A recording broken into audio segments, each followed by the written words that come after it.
নামাজের পরে কোরআনের সর্বশ্রেষ্ঠ আয়াত আয়াতুল কুরসি যদি কোনো মুমিন পাঠ করে, এই ব্যক্তির মাঝে আর জান্নাতের মাঝে বাধা হলো মৃত্যু।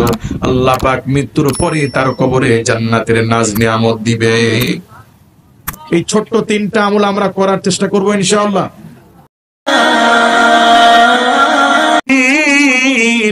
তোমার বোঝা উচিত তুমি তোমার আগামীকালের জন্য কি নিয়েছো। কাজে আগামীকালের চিন্তা ফিকিরের দরকার আছে না নাই? হযরত ওমর রাদিয়াল্লাহু তাআলা আনহু রাতের বেলা ঘরের মধ্যে কাজ করছেন, বাতি জ্বালায়া। ওনার এক আত্মীয় সাক্ষাৎ করার জন্য মেহমান হিসেবে বাড়িতে আসছেন। খলিফাতুল মুসলিমিন আত্মীয়কে দেখা মাত্র হাতের বাতাস দিয়ে বাতিটা নিভায়া দিলেন। ঘর অন্ধকার হয়ে গেল। একটু পরে তিনি আরেকটা বাতি জ্বালালেন। আত্মীয় জিজ্ঞেস করেন, খলিফাতুল মুসলিমিন বেয়াদবি মাফ করবেন, আমি আসার কারণে আপনি কি রাগ করেছেন? বলে না, রাগ করবো কেন? বলে তাহলে যে বাতি নিভায়া দিলেন। কারণ মানুষ ক্ষমতা পাওয়ার আগে থাকে একরকম, ক্ষমতা পাওয়ার পরে হয়ে যায় আরেক রকম। ভোট আসলে অনেক মেম্বার চেয়ারম্যান কৃষক মাঠে কাজ করে গায়ে ঘাম গায়ে কাদা, রাস্তার পাশে চেয়ারম্যান সাহেব ভোট চাওয়ার জন্য চাচাকে জড়ায় ধরে। চাচা বলে, বাবা আমার শরীরে ময়লা, কাছে আসার দরকার না, দরকার নাই। বলে, চাচা অসুবিধা নাই, আমি তো আপনার ভাতিজা, আপনি আমার চাচা। কত বড় রক্তের চাচা। ওই চাচা ভাতিজা যখন নির্বাচিত হয়ে যখন চেয়ারম্যান হয়, এই চাচা 10 বার হেঁটে হেঁটে চেয়ারম্যানের বাড়িতে গিয়েও ভাতিজার সাক্ষাৎ পায় না। আছে না নাই? কমিটি মুসল্লি যখন ছিল, ইমামের সাথে খুব ভালো মহাব্বত। যেই কমিটির সেক্রেটারি সভাপতি হয়েছে, এখন ইমামের সাথে আগের মতো আর মিশে না, মানে তিনি কিছু একটা হয়ে গেছে। এরকম ভাব মানুষের মধ্যে কাজ করে কি করে না? কাজে আত্মীয় জিজ্ঞেস করেন, খলিফাতুল মুসলিমিন আপনি কি রাগ করছেন? ঘরে আসলাম, বাতি নিভায়া দিলেন, কারণ কি? খলিফাতুল মুসলিমিন ডাকতে বলে, আমার আত্মীয় রাগ করিও না, ভুল বুঝিও না, শোনো, তুমি আমার ঘরে আসার আগে যে বাতি জ্বলছিল, এই বাতি ছিল ইসলামী রাষ্ট্রের জনগণের পয়সার তেলের বাতি। রাষ্ট্রের বাতি দিয়ে আমি আমার ঘরে রাষ্ট্রের কাজ করছিলাম। কিন্তু তুমি আমার আত্মীয় যখন আমার ঘরে আসছো, এখন তোমার সাথে আমার কথাগুলো হবে ব্যক্তিগত কথা, পারিবারিক কথা। রাষ্ট্রের বাতি জ্বালায়া আমি ওমর যদি তোমার সাথে যদি ব্যক্তিগত আলোচনা করি, হাসরের মাঠে আল্লাহ পাক আমি ওমরকে চোরের কাতারে দাঁড় করাবে।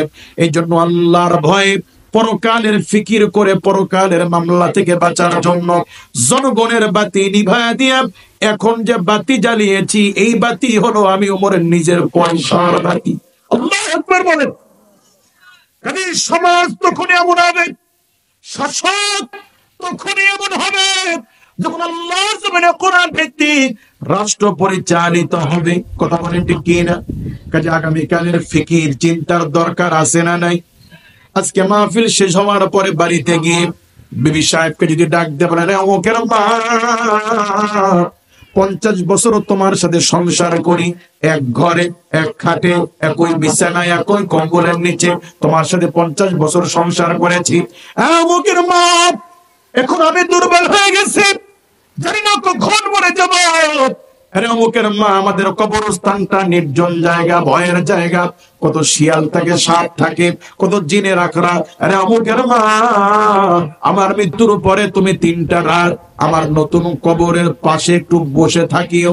বলুন তো বিবিরা কি রাজি হবে?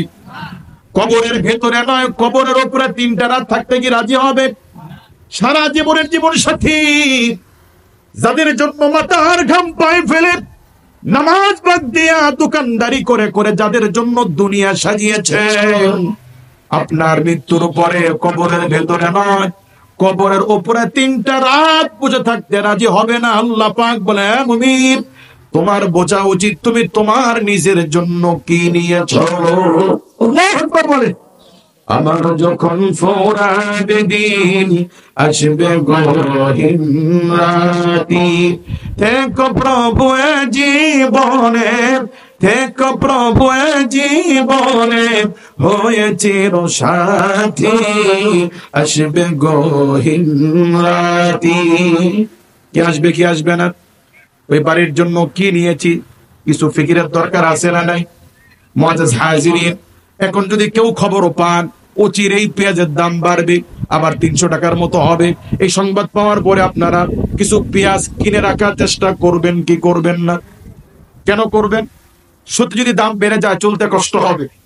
তার কাম কি 5 কেজি পেঁয়াজ যদি স্টকে রাখি, কিনে রাখি, তাহলে অন্তপক্ষে 2-3 মাস টেনশন করতে হবে না, ঠিক কি না? তাহলে পেঁয়াজের দাম বাড়লে বাড়বে এই সংবাদ শুনে আপনি চালাক মানুষ, সচেতন মানুষ, পেঁয়াজ কিনে রাখার চেষ্টা করবেন। কিন্তু পেঁয়াজের দাম বাড়তেও পারে, নাও পারে, ঠিক কি না? যদিও পারে, আপনি 3 মাস বাঁচবেন তার কি কোনো গ্যারান্টি আছে? আপনি 3 সেকেন্ড বাঁচবেন তার গ্যারান্টি আছে? তাহলে অনিশ্চিত ভবিষ্যৎ, বাঁচতেও পারে, নাও পারে। এরপরও আপনার ফিকির, আপনার চিন্তা, হাই কিছু পেঁয়াজ যদি কিনে রাখতে পারি তাহলে আমার চলতে কষ্ট হবে না। আরে ভাই, মৃত্যু নিশ্চিত, কবরে যাওয়া লাগবে, সেই কবরের কোন ফিকির, কোন চিন্তা আমাদের মধ্যে নাই। আল্লাহ বলেন, গোলাম তোমার বোঝা উচিত তুমি তোমার জন্য কি নিয়েছো। গভীর রাত পর্যন্ত ছেলেরা যখন ফোন টিপাটিপি করে, বলুন তো বন্ধু কি আলটিমেটাম দেয় যে তুই যদি এখন ফোন না রেখে যদি ঘুমাস, তুই যদি না ঘুমাস, কাল থেকে তোর সাথে আর বন্ধুত্ব হবে না? এই কথাগুলো কি বন্ধু বলে? কিন্তু মা যদি দেখে যে রাত 2টা বাজে ছেলে এখনো মোবাইলে আছে, ছেলেকে ধমক দিবে কি দিবে না? ফোন কেড়ে নেবে কি নিবে না? কেন নেবে? কারণ মা ছেলেকে ভালোবাসে, ঠিক কি না? ছেলে বহু রাত পর্যন্ত মোবাইল টিপলে ক্ষতি হবে, এটা অন্য কারোর চোখে না লাগলে, অন্য কেউ না বললেও যিনি সবচেয়ে বেশি কল্যাণকামী, সবচেয়ে বেশি ভালোবাসেন, তিনি যেমন বলবে এখন ঘুমা, মোবাইল রাখ, তোর ক্ষতি হবে, কারণ তোর স্কুল আছে, মোবাইল রাখ। এই কথা যেমন মা বলেন, আমাদের সবচেয়ে বড় আপনজন আল্লাহ, তিনি বলছেন, গোলাম তোমার বোঝা উচিত, আল্লাহর বান্দা তুমি তোমার নিজের জন্য কি নিয়েছো, এখন মারা গেলে তুমি তোমার কবরে কি নিয়ে যাচ্ছ, বোঝো তুমি নিজের জন্য কতটুকু কি নিয়েছো। আমরা কেউ ভ্যান চালায়, কেউ গাড়ি চালায়, কেউ দিন মজুর করি, যে যা কিছু করি, বলুন তো আমরা টাকা যা ইনকাম করি সবই কি ভেঙে খায়? চেষ্টা করি কিছু টাকা প্রতিদিন জমায় রাখার, সঞ্চয় করার চেষ্টা করি কি করি না? রিক্সাওয়ালা যদি দৈনিক 500 টাকা রোজগার করে, চেষ্টা করে 200 টাকা দিয়ে চেপে চেপে বাজার করতে 300 টাকা জমানোর চেষ্টা করে। কারণ যদি নিজেকে কষ্ট দেওয়া হলেও যদি দৈনিক 300 টাকা জমাইতে পারি, 3 বছর পরে নতুন ভ্যান কিনতে পারবো, রিক্সা কিনতে পারবো। এরকম কিছু করার আশায় মানুষ নিজে কষ্ট করে টাকা জমায় কি জমায় না? তুমি 3 মাস বাঁচবা, 3 দিন বাঁচবা, গ্যারান্টি নাই। অনিশ্চিত ভবিষ্যতের জন্য নিজে খেয়ে না খেয়ে টাকা জমাও, মৃত্যু নিশ্চিত, কবরে যাওয়াই লাগবে। একটা বার বোঝার চেষ্টা করো না তুমি তোমার জন্য, তুমি আখিরাতের জন্য কি নিয়েছো। কাজে আগামীকালের ফিকির করা দরকার আছে না নাই? আল্লাহ রাব্বুল তাআলা রাসূল সাল্লাল্লাহু আলাইহি ওয়াসাল্লামের কাছে এক এতিম বাচ্চা আল্লাহর নবীর কাছে এসে কান্না করে বলেন, ইয়া রাসূলুল্লাহ, ইয়া হাবিবাল্লাহ, আমি এতিম, আমার আপা নাই, আমার এক প্রতিবেশী আছে, মুনাফিক ব্যক্তির নাম আবুল ওয়াবা। বলুন কি নাম? বলি, ইয়া রাসূলুল্লাহ, আমার ওই প্রতিবেশীর একটা খেজুরের বাগান আছে, ওই বাগানের একটা গাছ আমার সীমানার মধ্যে পড়েছে। ইয়া রাসূলুল্লাহ, আমি গাছটা তাকে বলেছি কেটে নেওয়ার জন্য, গাছ কাটে না। এরকম কিছু জালিম আমাদের সমাজে থাকে কি থাকে না? ইয়া রাসূলুল্লাহ, আমি গাছ কাটতে বলেছি, গাছ কাটে না। ইয়া রাসূলুল্লাহ, আমি বলেছি গাছ যদি না কাটেন বিক্রি করেন। ইয়া রাসূলুল্লাহ, গাছ বিক্রিও করে না। ইয়া রাসূলুল্লাহ, আপনি যদি একটা সমাধান করে দিতেন। আল্লাহ তাআলার রাসূল ওই মুনাফিক আবুল ওয়াবাকে ডেকে বললেন, আবুল ওয়াবা, কি ব্যাপার? তোমার নাকি একটা গাছ এতিম বাচ্চার সীমানায় পড়েছে, ঘটনা সত্যি? বলে হ্যাঁ। বলে গাছ কাটো? বলে কাটবো না। বলে গাছ যদি না কাটো, গাছ বিক্রি করো? গাছ বিক্রিও করবো। এরকম ঘাট তেরা লোক সমাজে থাকে কি থাকে না? আল্লাহ তাআলা রাসূল বললেন, শোনো আবুল ওয়াবা, তুমি যদি গাছ না কাটো, বিক্রিও না করো, তাহলে গাছ দান করে দাও। কি করে দাও? ওই ব্যক্তি বলে, ইয়া রাসূলুল্লাহ, আমি গাছ বিক্রিও করব, দানও করব। জি জি। আল্লাহ তাআলা রাসূল বললেন, শোনো আবুল ওয়াবা, তুমি যদি গাছটা কিনে নিয়ে যদি দান করে দাও, আমি রাসূল ওয়াদা করছি আল্লাহ পাক তোমাকে জান্নাতের মধ্যে খেজুর গাছের মালিক বানায় দিবেন। লোকটা তাতেও রাজি না, তাতেও কি না? মুআজ্জাজ হাজিরিন, আল্লাহ তাআলার রাসূল যখন এই কথা বললেন তাতেও রাজি না। এবার আল্লাহর নবীর সামনে অনেক সাহাবী বসেছিলেন, তাদের মধ্যে একজন ধনী সাহাবী নাম হযরত আবু দারদা রাদিয়াল্লাহু তাআলা আনহু তিনি বললেন, ইয়া রাসূলুল্লাহ, ওই গাছ আমি কিনে নিয়ে যদি দান করে দিই, আল্লাহ পাক আমাকে কি জান্নাতের খেজুর গাছের মালিক বানায় দিবেন? নবীজি বললেন, হ্যাঁ আবু দারদা, তুমিও যদি গাছ কিনে নিয়ে দান করে দাও, আল্লাহ পাক তোমাকেও জান্নাতের মধ্যে খেজুর গাছের মালিক বানায় দিবে। শুনতে দেরি ধনী সাহাবী বলছেন, আবু বাবা শোনো, আমার মদিনায় 600 গাছ সহ বিশাল একটা বাগান আছে। কত গাছ? আমার এই 600 গাছ, পুরা বাগান, আমার বাড়ি সব যদি তোমাকে লিখে দিই, বলো তুমি কি তোমার ওই একটা গাছ দিবা? দুনিয়ার মুনাফিক বলে, হ্যাঁ তাহলে আমি রাজি। তাহলে কি একটা গাছের বিনিময় 600 গাছ, বাগান বাড়ির বিনিময়ে একটা গাছ কিনে নিয়ে ওই গাছটাও এতিম বাচ্চার আল্লাহর নবীর সামনে এতিম বাচ্চাকে হাদিয়া দিয়ে দিলেন। এরপর আল্লাহ রাসূলকে জিজ্ঞেস করছেন, ইয়া রাসূলুল্লাহ, এখন কি আমি জান্নাতে খেজুর গাছের মালিক হতে পেরেছি? আল্লাহ তাআলা রাসূলের সাহাবী, নবীজির খাদেম, হাদিস বর্ণনা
রমাদান মাসে বান্দা নেক আমল করলে আল্লাহ পাক কি পরিমাণ দেন, এটা আল্লাহ তাআলাই ভালো জানে। সেজন্য ভাই, মাহে রমাদান চলছে, সবাই একটু মেহেরবানি করে, মা বোনেরা আপনারা যারা আছেন, একটু মেহেরবানি করে যে যা পারেন একটু মুক্ত হস্তে বেশি বেশি দান করার চেষ্টা করুন। আল্লাহ আপনাদের এই দানগুলোকে কবুল করে আল্লাহ আপনাদেরকে মাফ করুন। নবী সাল্লাল্লাহু আলাইহি ওয়াসাল্লাম হাদিসে ইরশাদ করেছেন, আস-সাদাকাতু তারুদ্দুল বালা, যে মুমিনরা দান করবে, আল্লাহ পাক দানের ওসিলায় মুমিনদেরকে বিপদ আপদ বালা মুসিবত থেকে আল্লাহ পাক হেফাজতে রাখবেন। এই জন্য মেহেরবানি করে কেউ বঞ্চিত না হই।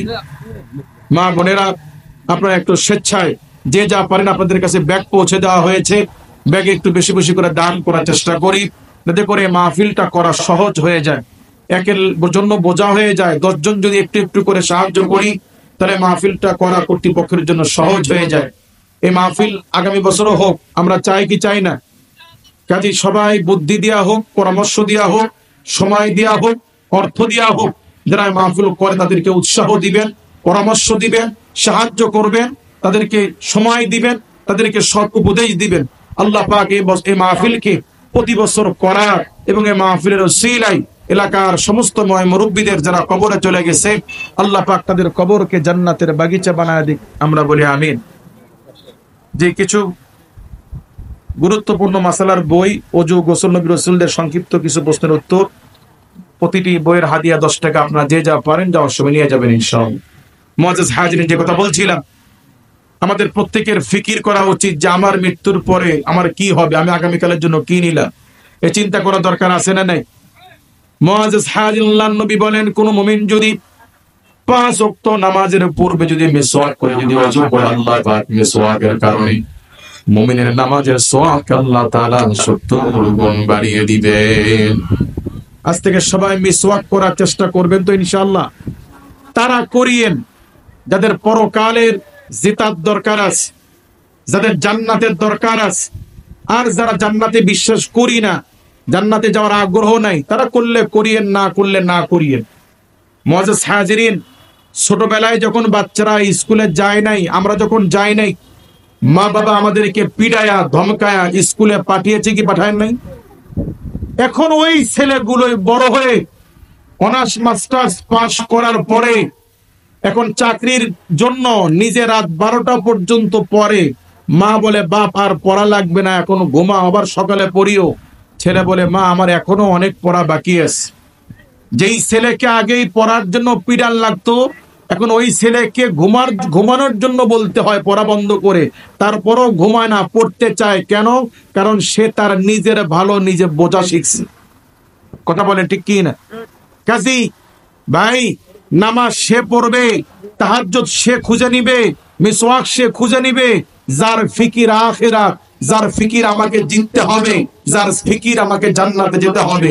কাজে আমরা যারা জান্নাতে যেতে চাই, যারা বিশ্বাস করি আখিরাত আছে, তারা আল্লাহর রাস্তে মিসওয়াক করব তো ইনশাআল্লাহ।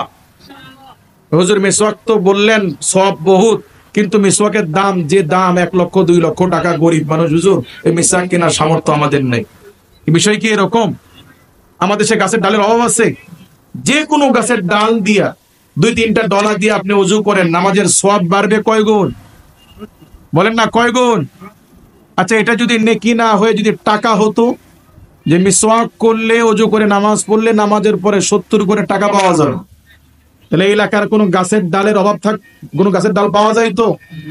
এটা নেকি, এই জন্য নেওয়ার লোক নাই। আল্লাহর রাস্তে যারা আমরা আমানতু বিল্লাহি ওয়া মালাইকাতিহি ওয়া কুতুবিহি ওয়া রাসূলি, ঈমানের এই মৌলিক বিষয়গুলোর ব্যাপারে যাদের বিশ্বাস আছে, আল্লাহর রাস্তে আমরা আজ থেকে মিসওয়াক করব ইনশাআল্লাহ। বলেন ইনশাআল্লাহ। আল্লাহর নবী বলেন আমার উম্মতের কষ্ট না হলে এই মিসওয়াককে আমি রাসূল উম্মতের জন্য বাধ্যতামূলক ওয়াজিব করে দিতাম। আল্লাহর নবী মিসওয়াক কেমন করতেন? আম্মা জান আয়েশা রাদিয়াল্লাহু তাআলা আনহা বলেন, নবীর উম্মতেরা শোনো, আমার রাসূল ইন্তিকালের পুরো মুহূর্ত যখন অসুস্থ বিছানায় শায়িত, ঠিক মতো কথা বলতে পারছিলেন না, নবী আমাকে হাত দিয়ে ইশারা দিলেন মিসওয়াক নিয়ে আসার জন্য। আমি মিসওয়াক নিয়ে এসে চাবি নরম করে আল্লাহর নবীর হাতে দিয়েছি। নবী আমার ইন্তিকালের একটু আগেও তিনি মিসওয়াক করেছেন। যে আমলটি আল্লাহ রাসূল ইন্তিকালের আগেও ছাড়েন নাই, কাজে মিসওয়াক আমাদের করা দরকার আছে না নাই? করব ইনশাআল্লাহ। 2 নম্বর, আল্লাহর নবী বলেন কোন মুমিন যদি 5 ওয়াক্ত ওযু করার পরে, কোন মুমিন যদি ওযুর পরে যদি কালিমা শাহাদাত যদি নিয়মিত পাঠ করে, আল্লাহ পাক রাসূল বলেন এই উম্মতের জন্য, এই বান্দার জন্য আল্লাহ পাক মৃত্যুর পরে জান্নাতের 8টা দরজাই আল্লাহ তাআলা খুলে দিবে। কি পারা যাবে? ওযুর আগে কি আর ওযুর পরে কি? কালিমা শাহাদাত। 3 নম্বর, আল্লাহর নবী বলেন কোন মুমিন যদি ফরজ নামাজের পরে কোরআনের সর্বশ্রেষ্ঠ আয়াত আয়াতুল কুরসি যদি কোন মুমিন পাঠ করে, এই ব্যক্তির মাঝে আর জান্নাতের মাঝে বাধা হলো মৃত্যু। আল্লাহ পাক মৃত্যুর পরে তার কবরে জান্নাতের নাজ নিয়ামত দিবে। এই ছোট্ট 3টা আমল আমরা করার চেষ্টা করব ইনশাআল্লাহ। ওযুর আগে মিসওয়াক, ওযুর পরে কালিমা শাহাদাত, আর ফরজ নামাজের পরে আয়াতুল কুরসি। পারবো তো ইনশাআল্লাহ?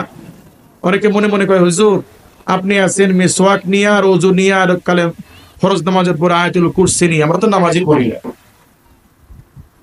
মাইকের আওয়াজ যারা শুনছেন আমার মা বোনেরা, নবী সাল্লাল্লাহু আলাইহি ওয়াসাল্লাম বলেছেন মেয়েদের জন্য জান্নাতে যাওয়া খুব সহজ।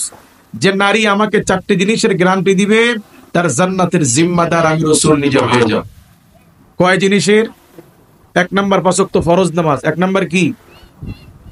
ঈমানের পরে একজন মুসলমানের জন্য সবচেয়ে দামি, গুরুত্বপূর্ণ, সবচেয়ে ভারী আমলের নাম হচ্ছে নামাজ। সবচেয়ে গুরুত্বপূর্ণ আমল কি? পর্দা ফরজ হয় বালেগ হলে, রোজা মেয়েদের জন্য ফরজ হয় বালেগ হলে, হজ টাকাওয়ালা শিশুর উপরে ফরজ হয় বালেগ হলে, যাকাত শিশুর উপরে ফরজ হয় বালেগ হলে। কিন্তু নামাজকে আল্লাহ পাক বালেগের সাথে করে দেন নাই। বয়স 7 বছর ছেলে মেয়েদেরকে মা বাবার বিছানা থেকে আলাদা করে দাও, মসজিদে নিয়ে যাও, নামাজ শিখাও। বয়স 10 বছর বালেগ হোক চাই না হোক, নামাজ ফরজ। বাপ মার প্রতি ফরজ হচ্ছে ছেলে মেয়েদেরকে নামাজের জন্য শাসন করা, পিটাপি দেওয়া। তাহলে বলুন তো নামাজ ফরজ হয় কখন? 10 বছর বয়সে। বলেন নামাজ ফরজ হয় কখন? হজ ফরজ হয় বালেক হলে, কুরবানি ওয়াজিব হয় বালেক হলে, যাকাত ফরজ হয় বালেক হলে, রোজা ফরজ হয় বালেক হলে, পর্দা ফরজ হয় বালেক হলে। কিন্তু নামাজ কে আল্লাহ বালেগের সাথে করে দেন নাই। বয়স 7 বছর, বয়স 10 বছর, নামাজ বালেক হোক চাই না হোক, নারী এবং পুরুষের জন্য 10 বছরে নামাজ আল্লাহ পাক ফরজ করে দিয়েছে। তাহলে নামাজের গুরুত্ব কম না বেশি? এই যে রমজান মাস চলছে, আল্লাহ পাক বলছেন আইয়ামাম মাদুদাত, নির্দিষ্ট রমাদানের এই দিনগুলোতে তোমাদের জন্য রোজা রাখা ফরজ। তবে আল্লাহ পাক বলছেন আইয়ামাম মাদুদাত ফামান কানা মিনকুম মারিদান আও আলা সাফারিন ফাইদ্দাতুম মিন আইয়ামিন উখরা। রমজান মাসে যারা অসুস্থ থাকবে, যারা মুসাফির থাকবে, যদি তাদের জন্য রোজা রাখতে কষ্ট হয়, আইয়ামিন উখরা, পরে আদায় করবে। পরে কি করবে? আপনি এখন জ্বরে আক্রান্ত, রোজা রাখতে পারতেছেন না, ডায়রিয়া হয়েছে, স্যালাইন খেতে হবে, রোজা রাখতে পারছেন না, আইয়ামিন উখরা, পরে আদায় করবেন। পরে কিন্তু কোন ব্যক্তি যদি এমন অসুস্থ হয় যে তিনি রমাদানও পারবে না, পরেও পারবে না, যেমন বিছানায় পড়া 100 বছরের বৃদ্ধ ব্যক্তি, তিনি যেমন রমাদানেও বুড়া, রমাদানের পরে কি যুবক হওয়ার কোনো সুযোগ আছে? তাহলে যেই ব্যক্তি রমাদানও পারবে না, পরেও সুযোগ নাই, এমন ব্যক্তির ক্ষেত্রে আল্লাহ তাআলা মাসালা দিয়েছেন, বিধান দিয়েছেন যে সে তার পরিবর্তে একজন গরিব ব্যক্তিকে দুবেলা পেট ভরে সাহারি এবং ইফতারি খাওয়ায় দিবে, আল্লাহ পাক তার রোজার হক আদায় করে দিবে। তাহলে অসুস্থ ব্যক্তির জন্য রোজার বদল আছে না নাই? হজ ফরজ, হজে যাবেন, পরিপূর্ণ প্রস্তুতি নিয়েছেন, হঠাৎ রোডের অ্যাক্সিডেন্টে হাত পা কেটে ফেলতে হয়েছে, বিছানায় পড়ে গিয়েছেন, প্যারালাইসিসের রোগী হয়ে গিয়েছেন, যাওয়ার সামর্থ্য নাই, তো আপনার টাকা দিয়ে আরেকজনকে আপনার পরিবর্তে পাঠায়া দেন, আপনার পরিবর্তে বদল হজ হয়ে যাবে। সুবহানাল্লাহ বলবেন না? মুআজ্জাজ হাজিরিন, রোজার বদল চলে, হজের বদল চলে, কিন্তু নামাজের কোনো বদল চলে না। যত বুড়া হন, যত বড় রোগী হন, বিছানায় পড়ে আছেন, হাত পা নাড়াইতে পারেন না, কথা বলতে পারেন না, ঘাড় ফিরাইতে পারেন না, কিন্তু জ্ঞান আছে, এমন ব্যক্তিকেও ইসলাম নামাজের ছাড় দেয় নাই। আপনার নামাজ ছেলে মেয়ে ইমাম সাহেব কেউ পড়ে দিলে হবে না, আপনার নামাজ আপনাকেই পড়তেই হবে। তাহলে নামাজের গুরুত্ব কম না বেশি? কাজে নামাজ পড়বো তো ইনশাআল্লাহ। হুজুর যত ওয়াজ করেন, আপনার আগে বহু হুজুর ওয়াজ শুনছি, আমার দ্বারা সম্ভব না নামাজ পড়া। ভাই আল্লাহর হস্তে যারা নামাজকে ভারী মনে করেন, বোঝা মনে করেন, আল্লাহর হস্তে ফরজটা শুরু করেন, তারপর সারাদিন আল্লাহ পাক নামাজ ফরজ করেছেন 17 রাকাত। ফরজ নামাজ কত রাকাত? যত কষ্ট হোক, মসজিদ যদি দূরে হয় ঘরে পড়েন, তাও পড়েন। দোকান থুয়ে মসজিদে যাওয়া সম্ভব না, দোকানে পড়েন, তাও পড়েন।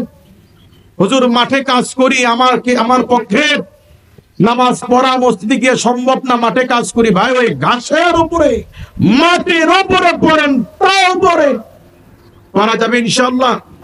এই পৃথিবীর একটা নিকৃষ্ট প্রাণী কুকুর, যে ঘরে থাকে রহমতের ফেরেশতা আসে না। কুকুরের গায়ের পানি যদি কোনো নামাজি ব্যক্তির কাপড়ে লাগে, ওই কাপড়ে নামাজ হবে না। কুকুর যদি কোনো বাটিতে প্লেটে মুখ দেয়, ওই বাটি 7 বার না ধুলে ওই বাটিতে খাবার খাওয়া জায়েজ নাই। কুকুর এত নিকৃষ্ট আর নাপাক প্রাণী। সেই নিকৃষ্ট নাপাক প্রাণীকে 2 দিন 3 দিন পর পর ময়লার বালতির পোড়া ভাত, পচা পান্তা, পচা গোস্ত, পচা তরকারি, পচা ভাত যদি আপনি খাইতে দেন, আপনার পরিবার নিয়ে সারা রাত ধরে আপনি ঘুমান, কুকুর ঘুমায় না। কুকুর চিন্তা করে এই বাড়ির মালিক আমাকে জায়গা দিয়েছে, আশ্রয় দিয়েছে, খাবার দেয়, আমি ঘুমাইলে ডাকাত আসতে পারে, আমি ঘুমাইনি শিয়াল এসে মালিকের বাড়ির হাঁস মুরগি নিয়ে যেতে পারে, এই জন্য কুকুর ঘুমায় না, রাত জেগে জেগে আপনার বাড়ির দারোয়ানের ডিউটি পালন করে কি করে? তাহলে ভাই নিকৃষ্ট প্রাণী কুকুর হয়েও যদি আপনার পচা ভাতের শুকরিয়া তান, আপনার গোলামি করে, আল্লাহর সৃষ্টির শ্রেষ্ঠ জীব হয়ে আল্লাহর এত নিয়ামত খেয়ে আমরা যদি আল্লাহর জন্য নামাজ পড়তে না পারি, তাহলে আমাদের অবস্থা, আমরা তো কুকুরের চেয়েও কেমন যেন বড় নিমুখারাম। কথা বলে ঠিক কি? কাজী আমাদের যত কষ্ট হোক, আল্লাহর হস্তে ফরজটা পড়তে পারবো তো ইনশাআল্লাহ? আপনাদের কাছে একটা জিনিস চাইবো, দিবেন আপনারা? চুরি করতে পারতো না, ডাকাতি করতে পারতো না, এই জন্য সকল পাপের মা হচ্ছে মিথ্যা। সবাই সত্য বলতে রাজি আছেন ইনশাআল্লাহ? রেডি? একটু গলা খান দেন। হ্যাঁ, কারা কারা আছেন? হুজুর আমার পক্ষে সারা দিনে এই 17 রাকাত ফরজ নামাজও সম্ভব না, তারা একটু হাত তুলেন তো, যারা পারবেন না। লজ্জার কিছু নাই, না পারলে হাত তুলবেন, আমি আপনাদের জন্য দোয়া করবো যে আল্লাহ রোজা রমজানের দিন এই ভাই পারবে না, সরল মনে স্বীকার করছে, আল্লাহ তৌফিক দেন, আমি দোয়া করব। না পারলে হাত তোলেন, কিন্তু মিথ্যা বলিয়েন না। আমি কিন্তু সহজ করে দিয়েছি, যত কষ্ট হোক, লাগলে ঘরে পড়েন, লাগলে দোকানে পড়েন, তাও পড়েন, কিন্তু যত অলসতা লাগুক ফরজ নামাজ ছাড়া যাবে না। কি সবাই পারবো ইনশাআল্লাহ? পিছনের যুবক ভাইরা, কি সবাই পারা যাবে? আল্লাহ তৌফিক দান করো। আজকের এই মাহফিলে একজন ভাই যদি নামাজি হয়ে যান, মাহফিল সার্থ। আবার কালকে সমালোচনা করিয়েন না, রোজা রমজানের দিন ঢাকা থেকে এক হুজুর আসছিল, মানুষের চুরি শিখায় গেছে, সুন্নত লাগবে না। আমি কি বলছি সুন্নত লাগবে না? যারা একেবারেই পড়েন না তারা ফরজটা শুরু করেন। আপনি মনে করছেন জোহরের নামাজ এত রাকাত কি নামাজ পড়া যায়? সারাদিন রোজা রেখে 20 রাকাত তারাবি এত কি পড়া যায়? এই 20 রাকাত তারাবিকে ভয় পেয়ে পুরো এশারি বাদ দিচ্ছেন। কিন্তু তারাবি না পড়লে যে শাস্তি, আর ফরজ না পড়লে শাস্তি, দুটো কি সমান? ফরজ না পড়াতে যে শাস্তি, তারাবি না পড়াতে কি একই শাস্তি? কিন্তু আপনি তো তারাবি সহ ধরে ভয়ে এশারি বাদ দিচ্ছেন। জোহরকে 12 রাকাত মনে করে পুরা জোহরি বাদ দিচ্ছেন। জোহরের সুন্নত না পড়ার, ফরজ না পড়া, দুটো শাস্তি কি সমান? কাজে আল্লাহর হস্তে যারা একেবারেই পড়েন না ভাই, ফরজটা শুরু করেন, তাও পড়েন। পারবো ইনশাআল্লাহ? আমার রাসূল বলেন যে নারী 4টা গুণ অর্জন করবে। 1 নাম্বার 5 ওয়াক্ত ফরজ নামাজ, 2 নম্বরে রমাদানের রোজা, মোটামুটি আমার মা বলে রোজা রাখে, ঠিক না? 3 নাম্বার আল্লাহর রাসূল বলেন যে নারী পর্দায় থাকবে। কিসে থাকবে? পর্দা করা সুন্নাত নাকি নফল? নফল ফতোয়া তো আপনারাই দিচ্ছেন, কিন্তু ঘরের অবস্থা কি? ওই যে পিটানি নাই, শাসন ব্যবস্থা নেই, কথা বলে ঠিক কি না ভাই? পর্দার ফজিলত, পর্দার গুরুত্ব যদি মানুষ বুঝতো আর জানতো, তাহলে মানুষ আল্লাহ ফরজ না করলেও নিজের জন্য হলেও মা বোনদেরকে পর্দায় রাখবে। প্রিয় ভাইরা আমার, কচ্ছপ চেনেন তো আপনারা? কচ্ছপ, জি, কচ্ছপ চেনেন তো আপনারা? এই কচ্ছপ থাকে পানিতে আর ডিম পারে শুকনায়, ডাঙায়। আর ডিমে তা দেয় কিভাবে? দূর থেকে ডিমের দিকে তাকায় থাকে, তার চোখের আলোক রশ্মিতে, চোখের রেতে ডিমে তা হয়ে ডিম ফুটে বাচ্চা বের হয়ে আসে। সুবহানাল্লাহ বলবেন না?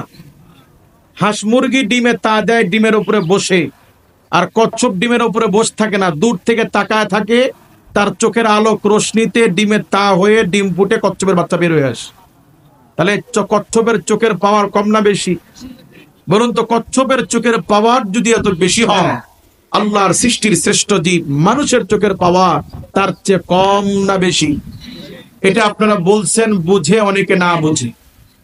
কিন্তু আল্লাহর নবী বলেছেন মানুষের বদ নজর এত মারাত্মক, আল আইনু হাক্কুন, মানুষের বদ নজর সত্য।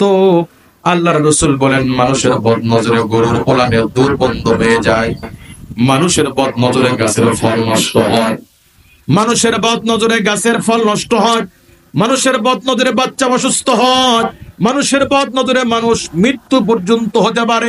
নাউযুবিল্লাহ বলেন। বদ নজর কেন লাগে? আল্লাহর রাসূল বলেছেন মানুষ যখন সুন্দর কোনো কিছু দেখে, মানুষ যখন মাশাআল্লাহ না বলে, তখন বদ নজর লাগে। এই জন্য আল্লাহর রাসূল হাদিসে শিক্ষা দিয়েছেন, সুন্দর যে কোনো কিছু দেখলে তোমরা বলবা মাশাআল্লাহ। কি বলতে হবে?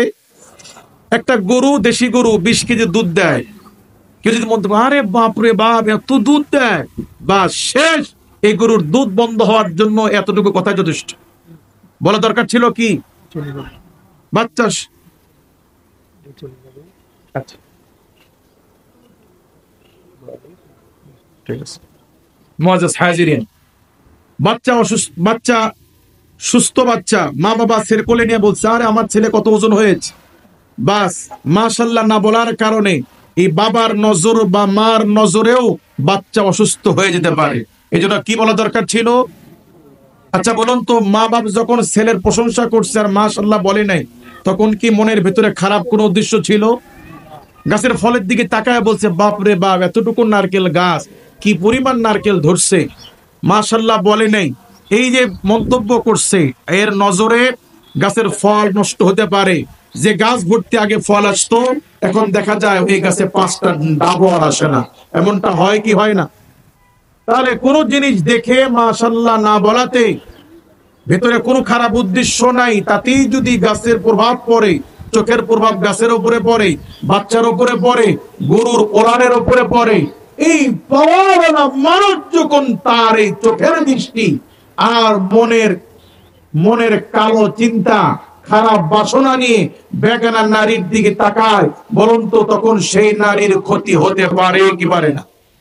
সেই জন্য যে মেয়ে বালেগ হওয়ার পরে তার আপাতমস্তক পর পুরুষের কুদৃষ্টি থেকে যত আবৃত রাখবে, হেফাজতে রাখবে, আল্লাহ পাক ওই মার পেট থেকে তত বড় সৎ, ভদ্র, নেককার, আল্লাহ ওয়ালা পীর মাশায়েখ সব ভদ্র সন্তান ওই মায়ের পেটে আল্লাহ দান করবে।